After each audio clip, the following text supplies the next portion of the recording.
देखिए, ये इससे बात से ये साबित होता है कि योगी महाराज जी मुख्यमंत्री उत्तर प्रदेश किस तरह काम करते हैं। सीबीआई की इंक्वायरी जांच के लिए उन्होंने ही मांग की थी और यहाँ पर आज विपक्ष के जितने भी नेता थे, जितने भी कांग्रेस रहें, सपा बसपा रहें, जिन्होंने भी उस वक्त हाथरस पर राजनीति की, उनके मुंह पर आज एक बहुत बड़ा तमाचा है कि किस तरह से योगी सरकार जी या मोदी जी की सरकार निष्पक्ष होकर क्लैरिटी के साथ अपने सिस्टम को, अपने स्टेट को या अपने देश को चलाती है और वहां पर विपक्ष उसकी राजनीति रोटियां भुनाने की कोशिश कर रहा था।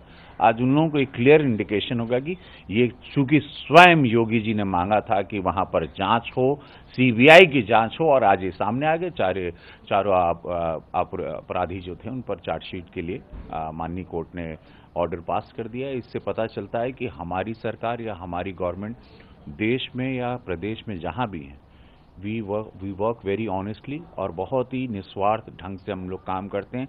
किसी भी जात, किसी भी बिरादरी के लिए दो आंख नहीं है भारतीय जनता पार्टी में।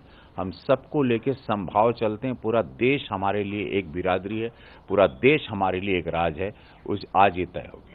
हालांकि सर, इसको लेकर प्रियंका गांधी ने और अखिलेश यादव ने भी टिक्का टिप्पणी की थी इस मामले को लेकर जो चार्जशीट दायर हुई है। अब जो 4 आरोपी ये कुछ भी टिक्का टिप्पणी करे, लेकिन सीबीआई की इंक्वायरी खुद योगी महाराज जी ने रिक्वेस्ट किया था, खुद पत्र लिख के।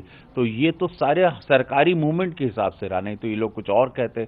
अब ये लोग कुछ भी कहते हैं। बात ये हुई कि योगी सरकार जी ने, मुख्यमंत्री उत्तर प्रदेश, उन्होंने डिमांड की थी और उसी की मांग पे सीबीआई इंक्वायरी हुई और आज अपराधी अपने सही, उनके जो उन्होंने अपराध किया था उस पर माननीय कोर्ट ने ऑर्डर किया कि इन पर चार्जशीट दायर करें। सर, बीएसपी ने वॉल स्ट्रीट जर्नल और राहुल गांधी को माफी मांगने के लिए कहा है। जो बजरंग दल का जो रिपोर्ट जिस पर जो सवाल उठे थे, इसमें यह था कि राहुल गांधी ने बजरंग दल पर प्रतिबंध को लेकर फेसबुक इंडिया पर सवाल खड़े किए थे और उन्होंने मीडिया रिपोर्ट्स का हवाला देते हुए कहा था कि फेसबुक यूएस का कहना है कि बजरंग दल की सामग्री जो है वो अपमानजनक है और इसे प्रतिबंधित करना चाहिए, जबकि फेसबुक इंडिया संसदीय समिति ये बताती है कि बजरंग दल के कंटेंट आक्रामक नहीं है। इसी से पता चलता है कि राहुल जी आपके पास अब कुछ नहीं है। बजरंग दल पहले बीजेपी को बैन करे, आरएसएस को बैन करें, हिंदुत्व को बैन करें, हिंदुओं को बैन करें।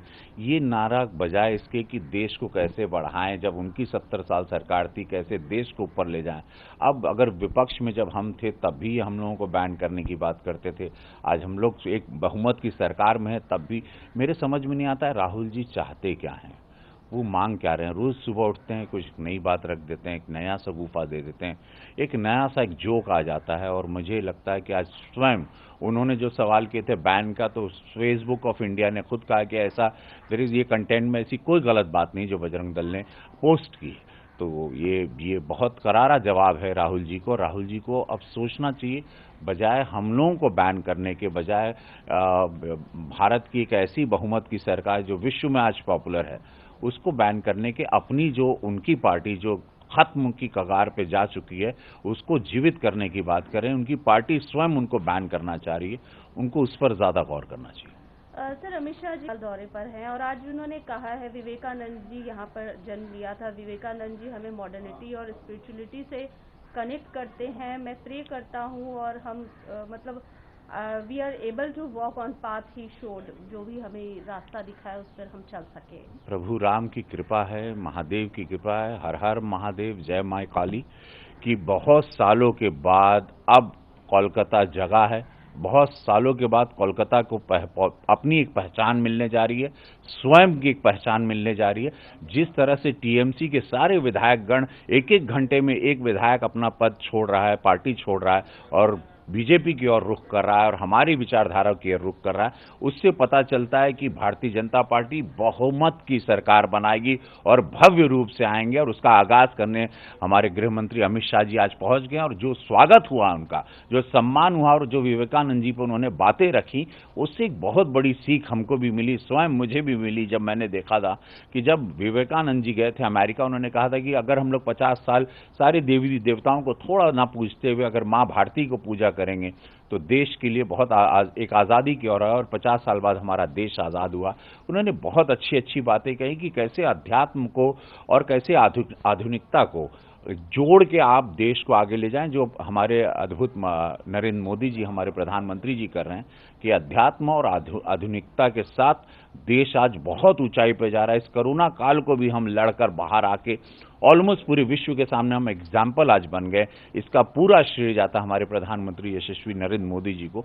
और मैं अभी से भारतीय जनता पार्टी के संगठन जो कोलकाता का है, उन सबको अभी से शुभकामनाएं देता हूं कि आप लोग को जीत अभी से मुबारक हो, और एक बहुत बड़ी जीत और भी कर्मठता से। बहुत लोगों ने शहीद हुए हैं, बहुत लोगों की जानें गई हैं, बहुत कार्यकर्ताओं बलिदान दिए हैं, बहुतों को मारा गया और बेरहमी से मारा गया।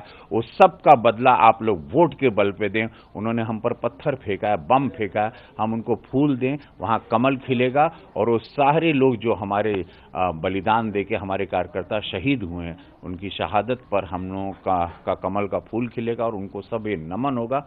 तो कोलकाता तैयार रहें, कमल आपकी जिंदगी में आ रहा है। यशस्वी प्रधानमंत्री जी का आशीर्वाद, देश का आशीर्वाद, सब कुछ मिलेगा। हम लोग कोलकाता एक नई दिशा में जाएगा, एक नई ऊर्जा के साथ आएगा, जहां पर बम गोले दागे नहीं जाएंगे, जहां जातवाद नहीं होगा, जहां हम लोगों को ध्रुवीकरण नहीं होगा, हम लोगों को डराया धमकाया नहीं जाएगा, वहां मारा नहीं जाएगा, किसी की हत्या नहीं होगी जैसे रोज हत्या होती है। वो सब कुछ खत्म होगा। भारतीय जनता पार्टी की सरकार आ रही है। आप सब लोगों को अभी से मैं बहुत सारी मुबारकबाद देता हूं।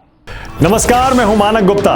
अगर आपको हमारा ये वीडियो पसंद आया हो तो इसे लाइक और शेयर जरूर करें, और हां, हमें सब्सक्राइब और फॉलो करना ना भूलें, ताकि आप देश और दुनिया की कोई खबर मिस ना करें। तो जुड़े रहिए हमारे साथ और देखते रहिए News 24।